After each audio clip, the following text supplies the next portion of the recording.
And what's strange, and we can do this in the sleep laboratory where we've got these electrodes, and what we're seeing outside in terms of the brainwaves is deep sleep.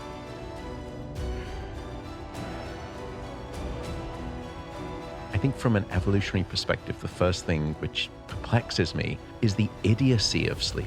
You know, when you think of sleep from an evolutionary perspective, firstly, you're not finding a mate, you're not reproducing, you're not caring for your young, you're not foraging for food, and worst of all, you're vulnerable to predation. But, you know, on any one of those grounds, sleep should have been strongly selected against in the course of evolution. But the fact that sleep has fought its way through along every step of the evolutionary pathway. In fact, if we look back, we can even find sleep-like states in earthworms, which are ancient from an evolutionary perspective. So in other words, sleep evolved with life itself on this planet. And then despite all of those trappings, it fought its way through heroically every step along the evolutionary pathway. In other words, if sleep doesn't serve some absolutely vital set of functions, it's probably the biggest mistake that the evolutionary process has ever made. Right. And we've now realized that it didn't make a spectacular blunder. Right. But that premise that sleep evolved is usually founded on the idea that we were awake and then we evolved to sleep.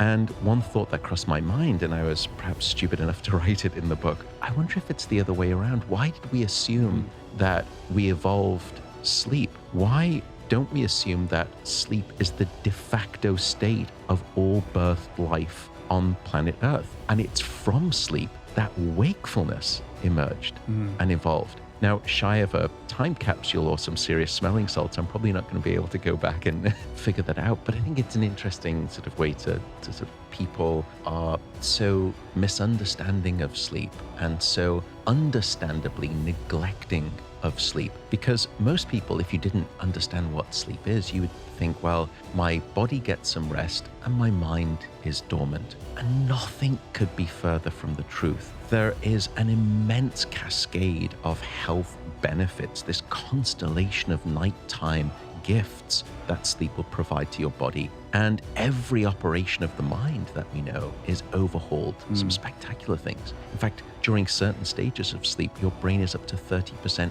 more active than when you're awake. And so it's so understanding that we would think, well, you know, if I didn't know anything about sleep, surely I can just shave off an hour here or two. And it just doesn't work like that. You know, 1 hour we can think of this incredible global experiment that's performed on well over 60 billion people across 2 billion people across 70 countries twice a year. It's called daylight savings time. And what we've discovered is that in the spring, when we lose just 1 hour of sleep, there is a 24% increase in heart attacks the following day. You sort of see, I think it's a 21% reduction in heart attacks. So that's how fragile, you know, how capable of meeting the demand of brain atrophy and damage that system is of regeneration is unclear. What I should note, by the way, is that system of the creation of new brain cells, it's what we call neurogenesis, which I think is a great alternative name for a band rather than just Genesis, Phil. You know, if you deprive a rat of sleep, it fails to have the regulation of that neurogenesis. You lose the capacity for neurogenesis when you are underslept. So it becomes this self-fulfilling negative vicious cycle of prophecy that if you are not getting sufficient sleep, those brain cells start to deteriorate and atrophy. And then the one thing that could help you get them back is the one thing that you keep depriving yourself of. So you lose even the salvation of the sort of the salvaging, I should say, of that. In fact, the brain doesn't stop developing until it's about 25 years old.